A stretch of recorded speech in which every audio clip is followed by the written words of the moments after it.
Hello everyone, welcome along to another lesson in my tutorial series of computer programming in the basic computer programming language. Okay, we're not learning anything new this lesson. I'm giving you a chance to reflect on what we've done so far and to have a look at, get some experience, what have you, in the techniques and commands that we've used in the previous lessons. So if you're just having a look at this one for the first time, then have a look back through the series, start from lesson 1 and work your way up. Now this is a flowchart of the program that we're going to be looking at today.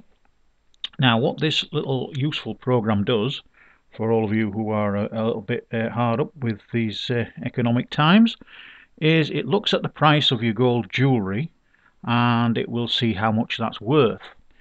A little side thing to that is that we can actually say how much worth of gold we would like to have. In other words, do we want $500 worth of gold or whatever, and it will tell you how much gold you need to have that value of gold, i.e. $500 worth.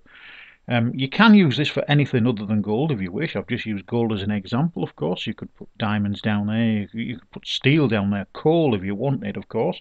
All you've got to do is just change the descriptions in the program. I've got the program on our site. There's a list in there. And so if you want that, pop along to the site. I'll put the links in the description to the site for you, so you've got that.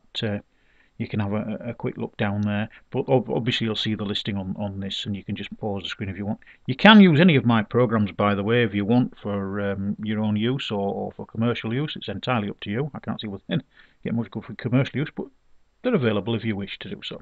Okay, so here's a brief overview. It's not a long tutorial, this. So let's see what's happening here. Okay, basically, well, we start, obviously. We've got to input the price of gold, so we get the current price from Google or wherever you get that from. Now what we're asking here in the first question is, do we want to have the value of gold? In other words, have we got some gold in our house or wherever, and we want to know the value of gold? If yes, then we continue down. If no, if we want to find out how much gold we want, then we'll go down the no route. So here we ask, you want the quantity of gold. So in other words, you want to know how much gold there is for a given value. In other words, if you put $1,000 worth in, you want to know how much gold for $1,000 or whatever.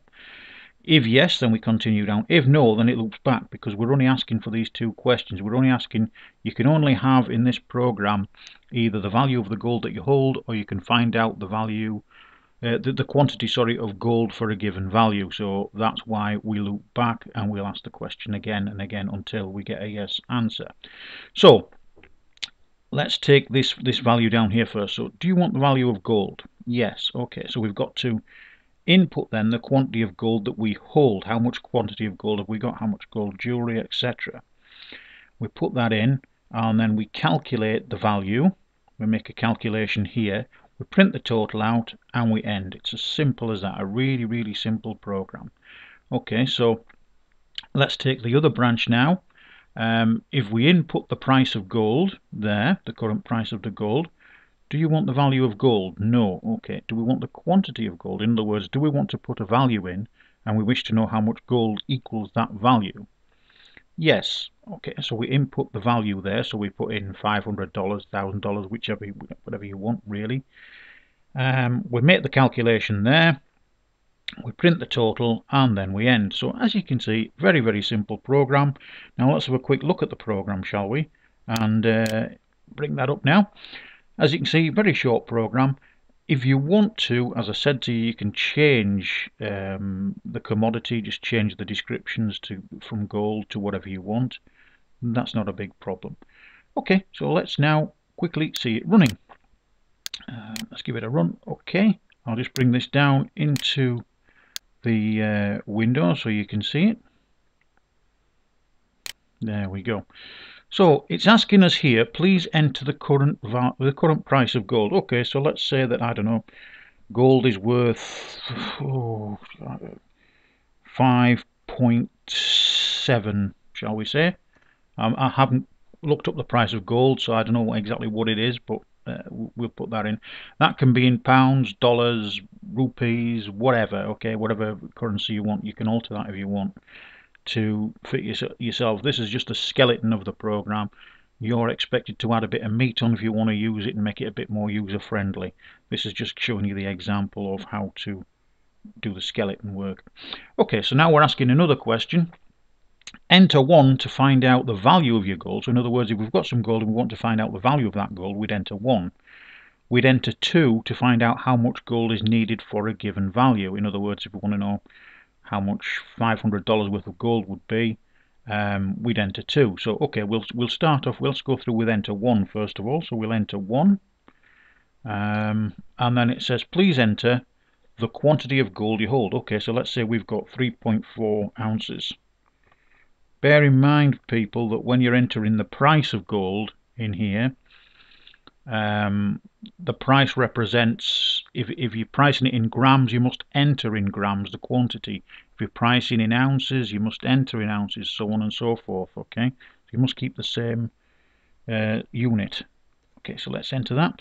So the value at current prices is 1938. Again, that would be in dollars, rupees, pounds, whatever, euros, whatever sort of currency you hold. Okay, so that's line 1. So okay, let me just move this again back into the window. So please enter the current unit price of gold. Okay, so we'll put the same in again, 5.7. I don't know whether that's accurate or inaccurate or what it is, but it's just to play about to show you how it works. Okay, so we enter 2 now to find out how much gold is needed for a given value. Okay, so we'll enter 2, and then what we'll do is we'll say, okay, so what we really want here is £500 or $500 worth of gold. So we'll enter that. So for 500 worth of gold, you would need 87.719, well, near enough 87.72 units of gold.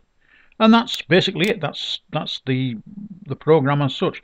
The only other thing I've done in the program, as you can see, is I've put an error trap in there in line 60, where we're entering D, which is your answer 1 or 2, which goes into D. We're saying if D is less than 1 or D is greater than 2 or D is not equal to the integral part of D, then go to 50. So it just basically loops back until it gets an answer of 1 or 2. It's just checking to make sure that you're giving a 1 or a 2, nothing else. So if I run that once more, and I have to put this window back in there. So again, we'll go 5.7. Now if I enter 0 in there, for instance, it just asks me for it again to re-input it again. If I put 5 in there, it'll only accept 1 or 2. I can put 1.3 in there. Again, it's coming back and asking me for an answer of 1 or 2, and it won't go until I put 2 in there or 1 in there. So I'll put 2 in there, enter the value. So we'll go 700, and I need 122.80702 units. Okay, so that's about it for this, guys. I hope you've enjoyed this very short tutorial, and play about with it.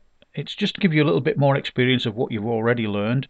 Mainly this line here, line 70, because you've only used it I think once before in the tutorials that I've done in the past on D. Go to 14140. Look up my previous lesson 28, if you want to know a little bit more about that, and also check out the text version on the site on lesson 28. It will give you a little bit more detail on how that works if you're struggling with that, but it gives you a little bit more experience and knowledge how to use that. Hopefully it's a useful bit of program for you, and as I say, I'll put the links for this in the description. Also the links to our site, which we'd love you to come down and see. We've got thousands of tutorials and fun things to do on the site. It's all free, totally free to have a look at as a guest, and the things that you need to join for, it's totally free for that as well for joining. So we hope to see you down there, and come down and put some comments on the computer programming or whatever else if that's what you wish. Okay guys, we're on Vimeo too, so you can check out our Vimeo channel as well. Okay, so that's about it for now. Thanks a lot for watching. Have a great weekend, and bye for now.